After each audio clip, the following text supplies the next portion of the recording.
Heroic rescue team saves brave German shepherd from the fangs of ferocious wolves. I'll never forget that dawn in the Sierra de San Pedro Mártir, when the heart-wrenching howl of Shadow, my German shepherd, broke the mountain silence. The time between hearing his cry for help and finding him surrounded by a pack of hungry wolves felt like an eternity. What happened next tested not only our courage, but also what it truly means to be part of a pack. Dear listeners, before continuing with this story that I promise will give you goosebumps, I'd like to ask you a small favor. If you're enjoying what you're hearing, don't forget to hit the subscribe button and activate the notification bell. As we say in my hometown, a good rooster crows wherever he is. And you won't want to miss any of our stories, which are better than hot chocolate on a December night in Chiapas. All right then, let's continue with this incredible adventure. My name is Raúl Mendoza. I'm a ranger in the Sierra de San Pedro Mártir National Park in Baja California. For 15 years, I've been roaming these landscapes with Shadow, my faithful German shepherd trained in tracking and rescue. Together we've faced forest fires, rescued lost hikers, and even survived an encounter with an angry mountain lion. But nothing prepared us for what we experienced just 3 months ago, during the coldest season anyone can remember in the Sierra. It all began when we received a report about a group of students from UNAM who had gone camping and hadn't returned as planned. They had already been missing for 2 days, and with the approaching storm, every minute counted. "Raúl, we need you and Shadow to go out right now," Commander Jimenez told me over the radio. "A northern front is coming, and those kids won't survive another night in the open." "Understood, boss. We're on our way," I replied while preparing my equipment and putting Shadow's service vest on him. The sky was grayer than my mother-in-law's mood when I told her I was going to marry her daughter. The wind was blowing so strongly that the pine trees were bending as if they were simple bamboo sticks. I loaded the truck with everything necessary: first aid kit, thermal blankets, food, water, and a thermos with hot cinnamon coffee because, as my buddy Tonio says, cold belly, sad heart. Shadow was in the back, restless, as if he knew this mission would be different. When we reached the students' last known point, Devil's Lookout, the first snowflakes were already falling. I left the truck and we began to follow the trail on foot.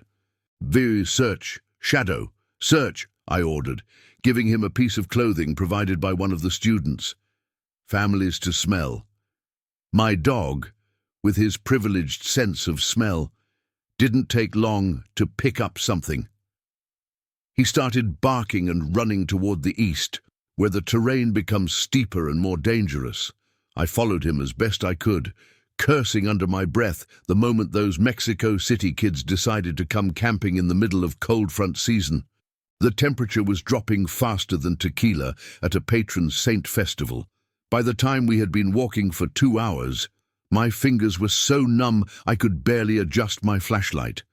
The snow was now falling heavily, forming a white curtain that made visibility difficult. Suddenly, Shadow stopped, sniffed the air, and abruptly changed direction. "What's going on, boy?"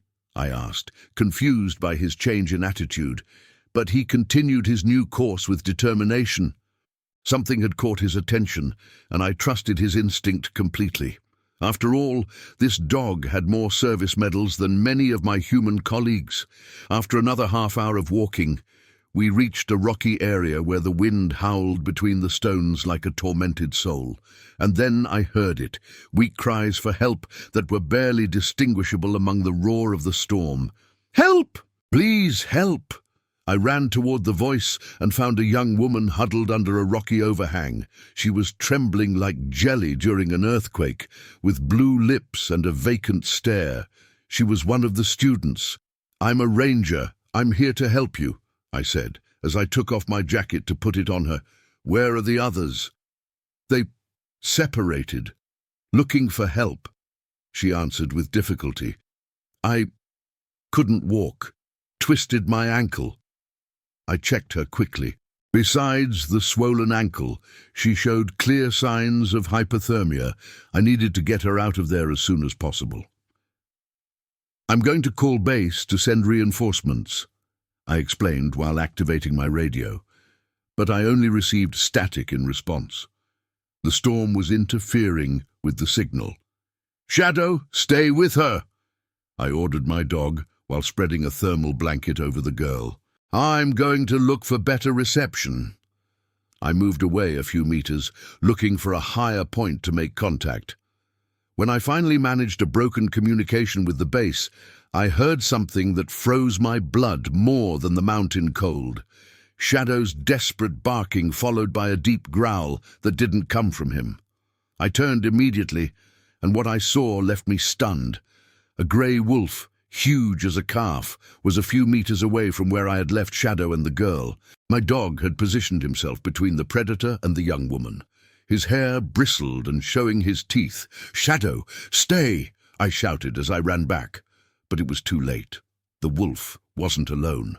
From among the trees emerged 5 more wolves, surrounding my dog and the student. We were in the middle of a pack's territory, and amid the storm, these animals were hungry and desperate. What happened next occurred so quickly I could barely react. One of the wolves lunged at Shadow, who barely dodged it. Another tried to approach the girl, but my brave dog intercepted it, receiving a bite on his side that drew a yelp of pain from him. "Shadow!" I shouted, running toward him with my flashlight held high, trying to scare away the wolves. But there were too many, and they were determined. Shadow fought with the ferocity of 10 dogs, protecting the young student who, terrified, had curled up under the blanket. My dog was bleeding from several wounds, but he didn't yield an inch. I pulled out my flare gun and fired one into the air. The reddish flash illuminated the entire forest for an instant and momentarily scared the wolves, which retreated. I took advantage of that moment to approach Shadow and the girl. "Hang in there, my faithful friend," I said while quickly examining his wounds. They weren't mortal, but they were bleeding quite a bit. The wolves, however, didn't take long to regroup. They were too hungry to give up so easily. They surrounded us again, approaching step by step with those yellow eyes that glowed in the darkness like embers from hell. I was thinking about our scarce options when I heard something in the distance, the sound of engines approaching.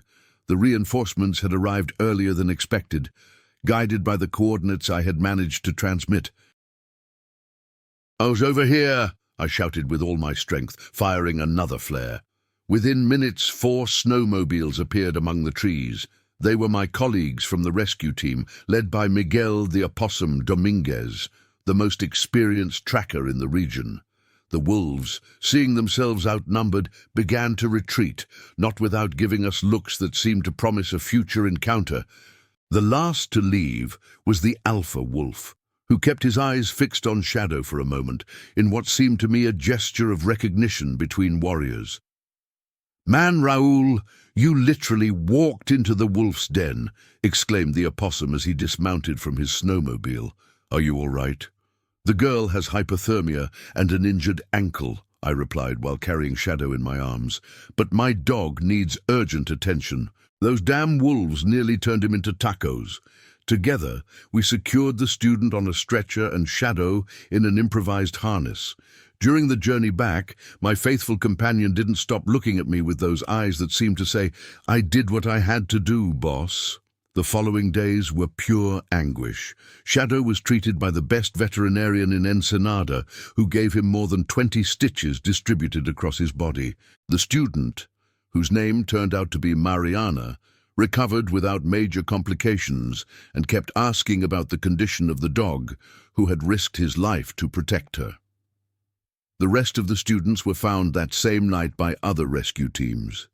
All survived, thanks to having followed the emergency protocol they were taught before their excursion.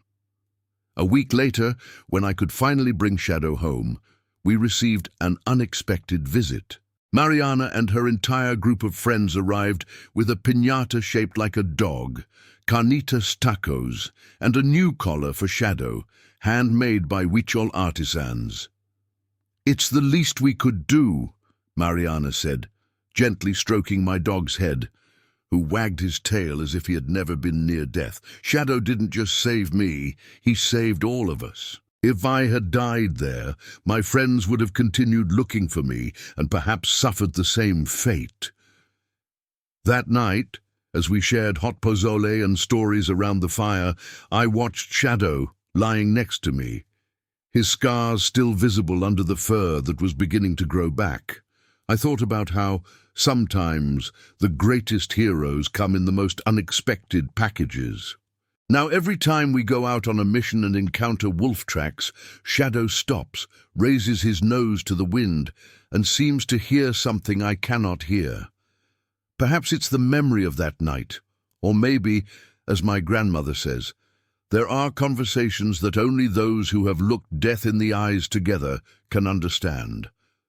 The truth is that, since then, the wolves of the Sierra de San Pedro Mártir seem to respect our territory. And I've learned that courage isn't measured by size, but by what you're willing to defend, even if it costs you your life. As we say in Mexico, it's not how much barking that makes a good dog. And my Shadow has proven, without much fuss, to be the best companion a ranger could wish for.